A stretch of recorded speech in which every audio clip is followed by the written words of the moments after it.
Hello everyone, welcome to my YouTube channel Study with Umesh sir.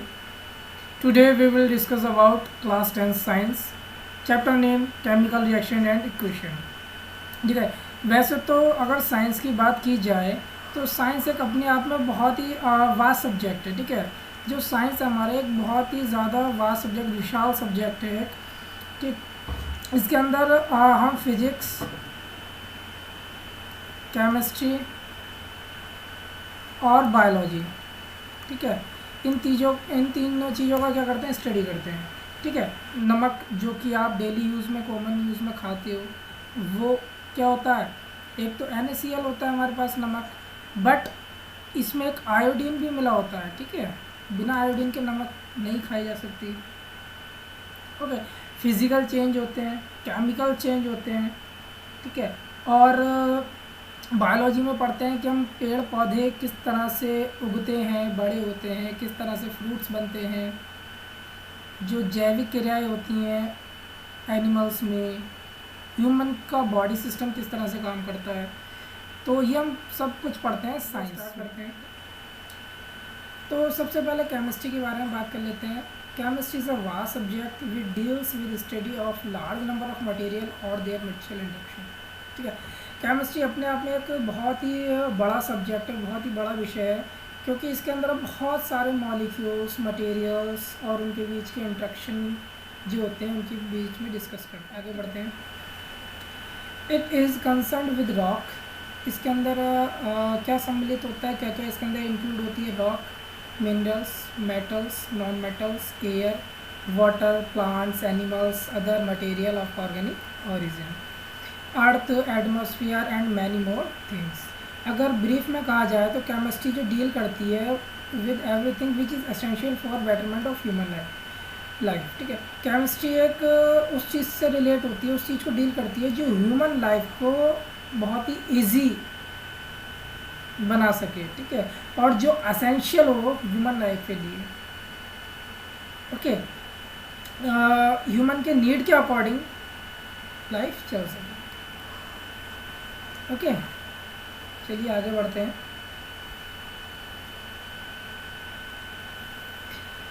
तो chemistry में जब हम बात करते हैं तो केमिस्ट्री में हम दो चीज़ों को पढ़ते हैं.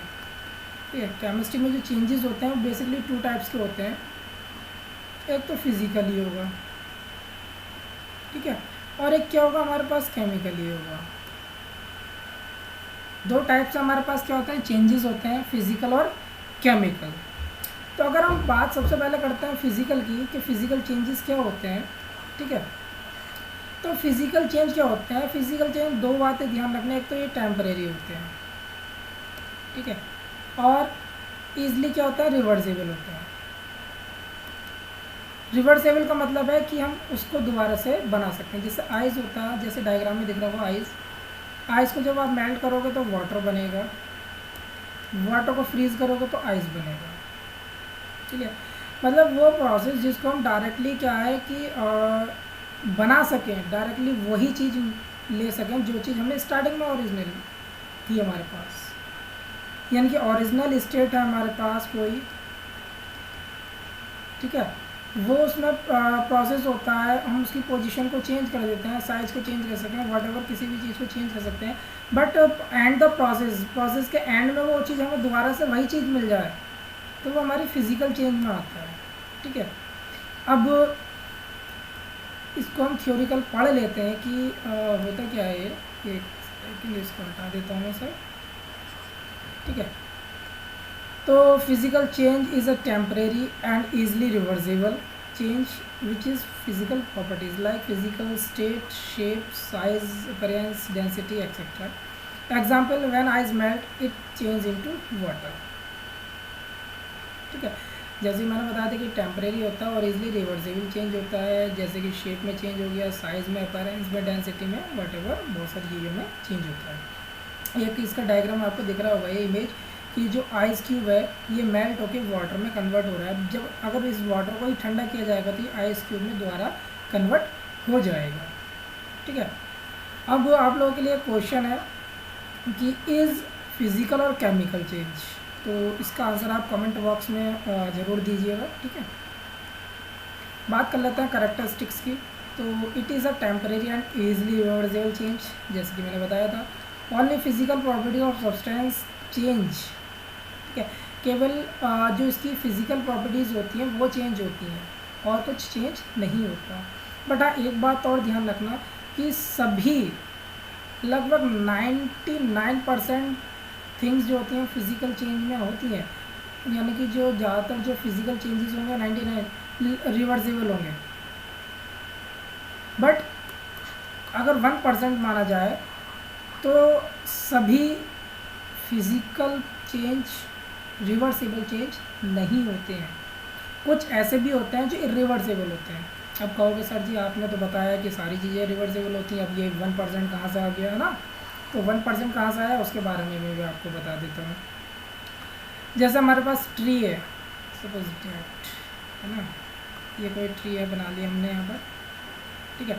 अगर इस ट्री को आप यहाँ से ब्रेक कर दो तो क्या आप इस ट्री को दोबारा से जोड़ सकते हो? नहीं जोड़ सकते ना। अगर ये दोबारा से जुड़ सकता है तो भाई फिजिकल चेंज में आ जाएगा, बट ये दोबारा नहीं जुड़ सकता ना। अगर एक बार काट दोगे तो कहाँ से दोबारा जुड़ जाएगा? So it is chemical change. तो कह सकते हो आप कि सभी फिजिकल चेंज रिवर्सिबल चेंजेस नहीं होते, कुछ ऐसे भी होते हैं जो इरिवर्सिबल होते हैं। तो ध्यान रखना, एग्जाम में अगर पूछा जाए कि all the things are reversible और not, so you can say directly all physical changes are not reversible, some things are irreversible in a physical change. Okay, now no chemically new substance is formed, कोई chemically new substance formed नहीं होता है। mass of the substance remain unchanged, जो mass होता है वो unchanged रहता है, यानी कि constant रहता है। अगर आप 1 लीटर का अगर वाटर लेते हो, इसको फ्रीज़ करोगे तो जो आइस क्यूब बनेगा वो भी उसी के मास का बनेगा, ठीक है। No net energy change is evolve in the complete cycle of physical change. यहाँ पर जो साइकिल की बात आई है वो साइकिल बाइक वगैरह नहीं है जो आप चलाते हो। यहाँ साइकिल का मतलब है कि अगर आइस क्यूब को अगर आप मेल्ट कर रहे हो, वाटर बना रहे हो, और वाटर को फ्रीज़ करके आप आइस क्यूब बना रहे हो, तो जो पूरा प्रोसेस होगा वो एक साइकिल कहलाता है, ठीक है। इस पूरी साइकिल में कोई नेट एनर्जी इवॉल्व नहीं होती है। क्लियर? नाउ आगे बात आती है केमिकल चेंज की। जैसे मैंने फिजिकल चेंज का बताया था कि वो इजीली रिवर्सिबल होता है, टेम्परेरी होता है। बट यहाँ पर अगर केमिस्ट्री की बात की जाए तो chemistry is a permanent change, first thing, ठीक है। पहली थिंग्स ये है कि केमिकल चेंज है वो एक परमानेंट चेंज है, वो रिवर्सिबल नहीं होता। इट मीन्स कि हमेशा जब केमिकल चेंज होगा तो एक नई चीज़ बनेगी, ठीक। जैसे कि अगर एग्जाम्पल की बात की जाए, बर्निंग ऑफ कोल, जब कोयले को आप जलाते हो तो क्या बनता है? कमेंट बॉक्स में एग्जाम्पल में जल्दी से बताइएगा ना। कैंडल है, कैंडल बर्न यानी कि जलती हुई कैंडल। अगर आप वो एक प्योर अगर कैंडल जला रहे हो, ठीक है, कुछ टाइम बाद देखोगे कि इतनी बचेगी, तो जो इतना पार्ट होगा वो क्या आप दोबारा बना सकते हो इसमें जलाने के बाद? नहीं बना सकते, chemical change. Okay, rusting of metal, किसी भी मेटल पर जंग लगना, रस्टिंग ऑफ मेटल मतलब जंग लगना, केमिकल चेंज है। Explosion of fire cracker, Diwali पे बहुत फोड़े होंगे पटाखे, है ना। ये बताओ पटाखे फोड़ने के बाद क्या पटाखे दोबारा से बना सकते हो? नहीं ना। तो ये क्या होता है? हमारा केमिकल चेंज में आता है। डिकम्पोजिशन ऑफ ऑर्गेनिक मैटर, जो पेड़ पौधे होते हैं और जो एनिमल्स होते हैं मर जाते हैं। जैसे अगर फॉरेस्ट में देखा जाएगा कि अगर कोई एनिमल मर जाता है तो क्या होता है, वो सॉइल में क्या होता है, डिकम्पोज होना शुरू हो जाता है। डिकम्पोज होने के बाद क्या होता है, अब डिकम्पोज होने के बाद वो दोबारा के एनिमल को ले सकते हो ना? नहीं ले सकते, तो वो केमिकल चेंज हो गया। रिपिंग ऑफ फ्रूट्स, जो हमारे फ्रूट्स बनते हैं पेड़ पौधों में और उसके बाद हम ब्रेक कर लेते हैं उसको, तो वो भी हमारा केमिकल चेंज में आ जाएगा। ओके, नाउ प्रॉपर्टीज़ देख लेते हैं। It is a permanent change और नॉट ईजिली रिवर्सिबल, ठीक है। तो मैंने जैसे बताया था कि ये परमानेंट चेंज होता है और रिवर्सिबल नहीं होता है। One or more new substance are formed, ठीक है, एक या एक से ज़्यादा जो सब्सटेंस होंगे वो फॉर्म्ड होंगे, बनेंगे। एनर्जी इज़ आइदर एब्जॉर्ब और इवॉल्व, यानी कि एनर्जी जो होगी वो या तो खर्च होगी या एब्जॉर्ब की जाएगी। Mass of the substance is changed, और मास होता है वो हमारा चेंज हो जाता है। तो आप लोगों के से मैं एक क्वेश्चन कर रहा हूँ, सब लोग मुझे कमेंट में ज़रूर इसका आंसर भेजिएगा, ठीक है। क्वेश्चन हमारे इस टाइप से है एक सेकेंड, मैं आपको एक क्वेश्चन देता हूँ, आप लोग मुझे जो है उसका आंसर दीजिएगा, है ना। तो क्वेश्चन है ये कि right any 4 example of chemical change.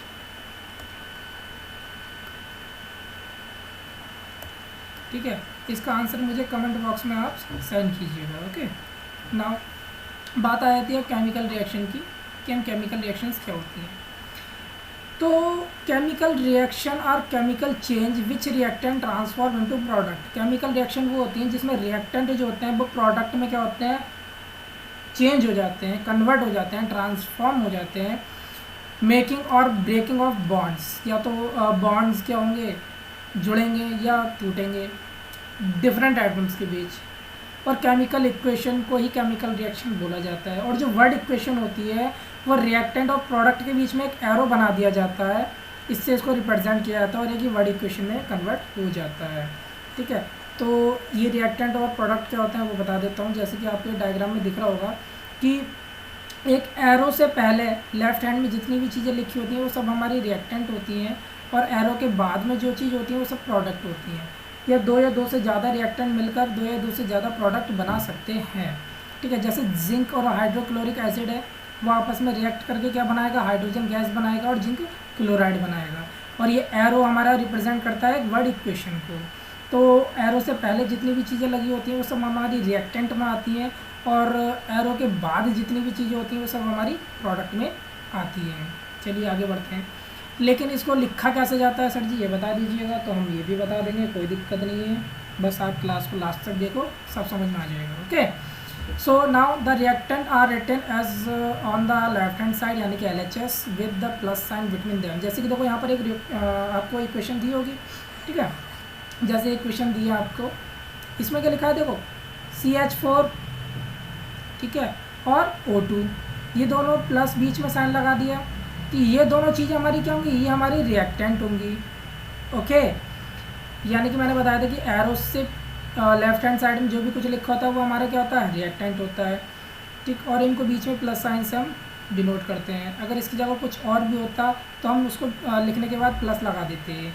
Similarly क्या होता है, products are written as the right hand side, और प्रोडक्ट को हमेशा राइट हैंड साइड में लिखा जाता है और उनके बीच में प्लस साइन लिखा जाता है। और जो है एरो का हेड होता है, यानी कि ये वाला जो पॉइंट है एरो हेड, ये रिप्रेजेंट करता है प्रोसेस को, द डायरेक्शन ऑफ रिएक्शन। जो जिधर प्रोडक्ट बनता है ये उधर की तरफ एरो हेड बना होता है। बट एक बात ध्यान रखना, जो इस टाइप का एरो बना होता है ये हमारा इरिवर्सिबल को रिप्रेजेंट करता है। इरिवर्सिबल का मतलब है कि ये प्रोसेस केवल एक ही बार होगा, इसके बाद दोबारा नहीं होगा। और इस टाइप का अगर आपको कहीं दिख जाता है सिंबल, तो इसका मतलब होता है रिवर्सिबल। रिवर्सिबल का मतलब है कि जो प्रोडक्ट बनना है उसी को अगर आप रिएक्शन करोगे तो दोबारा से क्या है, रिएक्टेंट में कन्वर्ट हो सकता है। ठीक, इधर जो भी कुछ लिखा हुआ, जैसे सपोज दैट A+B है ना, आपको मैं दिखाता हूँ, एक मिनट। जैसे हमने लिखा है यहाँ पर, वेट अ मिनट, मैं अभी आपको ये समझाने की कोशिश करता हूँ। ओके, इसको रफ कर दिया जाए। जैसे सपोज दैट A+B, अगर मैं ये साइन लगाऊंगा तो यानी कि AB बन गया, तो इसको हम चेंज नहीं कर सकते। A+B, अगर ये साइन लगाया जाएगा, अगर AB बन रहा है तो यानी कि AB को आप चेंज करके क्या बना सकते हो, A+B भी बना सकते हो। ठीक है, चेंज हो सकता है।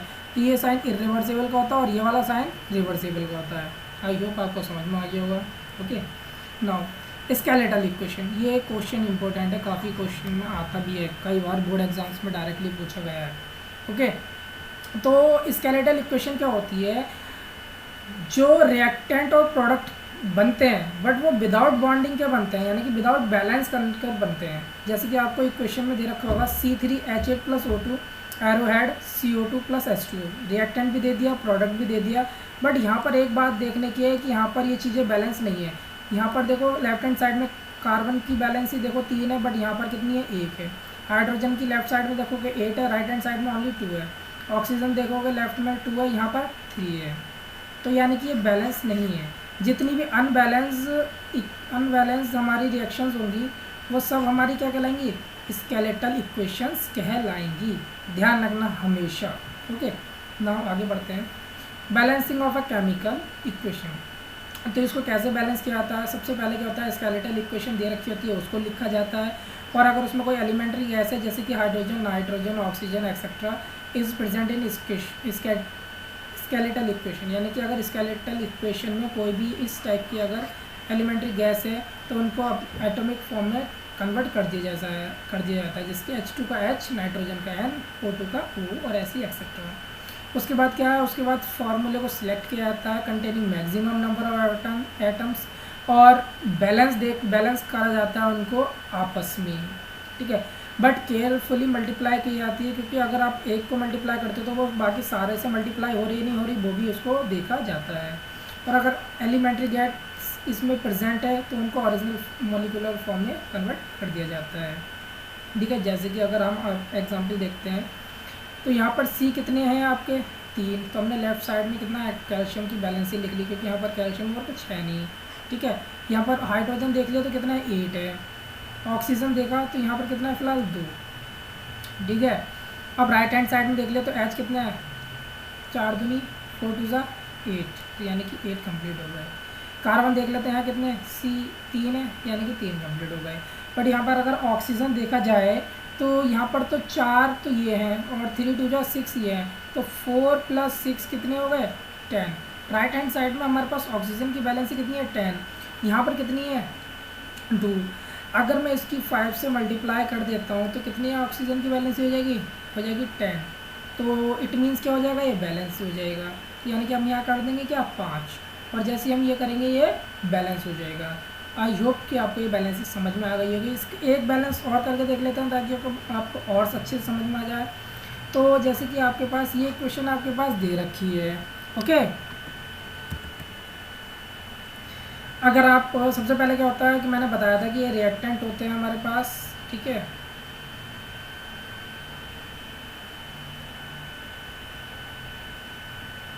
और ये क्या होता है हमारे पास प्रोडक्ट होते हैं। तो सबसे पहले लेफ्ट हैंड साइड में जितने भी हमारे पास एटम्स हैं उनकी वैलेंसी लिख लेते हैं और राइट हैंड साइड वालों की वैलेंसी लिख लेते हैं। तो यहाँ पर अगर एच काउंट किया जाए हमारे पास, ठीक है, अगर यहाँ पर हम एच काउंट करते हैं तो यहाँ पर एच कितने हैं देखो, यहाँ कितने हैं 3 और 1 4, टोटल कितने हो गए 4। PO4 कितना है हमारे पास 1, Na देख लेते हैं 1, और O कितना है हमारे पास यहाँ पर 1। यहाँ पर H देख लेते हैं यहाँ कितना है 2, यहाँ पर O देख लेते हैं 1, Na देख लेते हैं यहाँ पर 3 और PO4 देख लेते हैं 1। तो यहाँ पर हमें क्या बैलेंस करना पड़ेगा। अब बैलेंस कैसे करना पड़ेगा देख लेते हैं कि यहाँ पर कितना है 3 और 1 4, ओके। यहाँ पर कितना है 2, अगर मैं यहाँ 2 कर देता हूँ तो 2 दूनी 4 हो जाएंगे। यहाँ पर अगर हाइड्रोजन 4 हो जाएंगे बराबर हो जाएंगे। बट जब हम मल्टीप्लाई करते हैं तो हमें ये भी देखना पड़ता है कि जो दूसरा साथ में है उसके साथ बैलेंसिंग अच्छी बन रही है, हो रही है नहीं हो रही, वो भी तो देखना पड़ेगा ना। अगर यहाँ पर अगर मैं 2 से मल्टीप्लाई करता हूँ 2 2 ज़ा 4 हो जाएगा, H तो बराबर हो जाएंगे। बट O को जब आप देखोगे 2 तो यहाँ 2 तो O हो जाएंगे, बट यहाँ तो सिंगल है ना। अगर आप यहाँ भी 2 बनाओगे तो यहाँ 2 तो बन जाएगा, लेकिन H फिर चेंज हो जाएंगे। H कितने हो जाएंगे 4, 2 और 3 5 हो जाएंगे। तो 5 तो किसी की टेबल में आता नहीं है, ठीक है। तो यहाँ देखना पड़ता है कि बैलेंस किस टाइप से इक्वल हो जाए हमारे लेफ्ट हैंड और राइट हैंड साइड में। तो यहाँ पर हम एक चीज़ करके देखेंगे। यहाँ पर आप देखो कि अगर मैं यहाँ 3 से मल्टीप्लाई कर दूँ, इट मीन्स कि मैं यहाँ 3 से मल्टीप्लाई कर देता हूँ तो कितने H हो जाएंगे हमारे पास 6, पहली बात। अगर यहाँ ये चीज़ भी समझ में नहीं आ रही तो एक काम करते हैं हम, इसको छोड़ो आप, पहले यहाँ Na देखो आप, Na कितने यहाँ पर 3, तो हमने Na को यहाँ कितना बना लिया 3 बना लिया, लेफ्ट हैंड साइड में 3 बना लिया। तो यहाँ हम कितना लिख देंगे 3 लिख दिया हमने। सपोज़ हमें नहीं पता कि बैलेंस होगा नहीं होगा, हमने इसको देख लिया। तो यहाँ क्या हो गया 3 NaOH। अब H को काउंट करो कितने हो गए 3 ही हो गए और 3 H ही हो गए। कितने हो गए यहाँ पर, यहाँ हो गए टोटल 6। अब यहाँ भी 6 बना लो, इसको 3 से मल्टीप्लाई कर लो, कितना हो जाएगा 6। तो हमने यहाँ क्या कर दिया, यहाँ 3 लिख दिया। देखो H कंप्लीट हो गए हमारे पास, Na कंप्लीट हो गए। PO को देख लेते हैं, PO4 एक है कि ये भी कंप्लीट हो गया। अब बात आती है ऑक्सीजन की, तो ऑक्सीजन को देख लेते हैं। यहाँ कितने हो जाएंगे 3, और यहाँ मैं मल्टीप्लाई करी 3, तो यानी कि यहाँ पर 3 3 हो गए। इट मीन्स जो हम इसकी बैलेंसिंग इक्वेशन होगी वो ये होगी H3PO4 plus 3NaOH arrowhead 3H2O plus Na2PO4। ये इक्वेशन हमारी बनेगी। यहाँ पर इसका देखो आंसर भी है बैलेंसिंग का, यहाँ पर हमने हाइड्रोजन PO4 Na और O को हमने यहाँ पर बैलेंस करा गया है, और जो बैलेंसिंग इक्वेशन बनी है वो हमारी ये बनी है। आई होप आपको बैलेंस करना आ गया होगा। और एग्ज़ाम्स में क्या है, बैलेंसिंग इक्वेशन आ भी जाती हैं, काफ़ी आती हैं बैलेंस करने के लिए, ठीक है। आई होप कि आपको ये टॉपिक अच्छे से समझ में आ गया होगा बैलेंस करना, ठीक है। तो चलिए मिलते हैं आपसे नेक्स्ट क्लास में। Thanks for watching, meet you in next lesson. One more thing कि subscribe the channel for more updates, don't forget subscribe the YouTube channel. Okay, मिलते हैं आपसे नेक्स्ट लेसन में, यानी कि इसका नेक्स्ट पार्ट, लेसन नहीं इसी का सेकंड पार्ट में। और keep learning, all the best for your upcoming examination. Thank you, bye bye.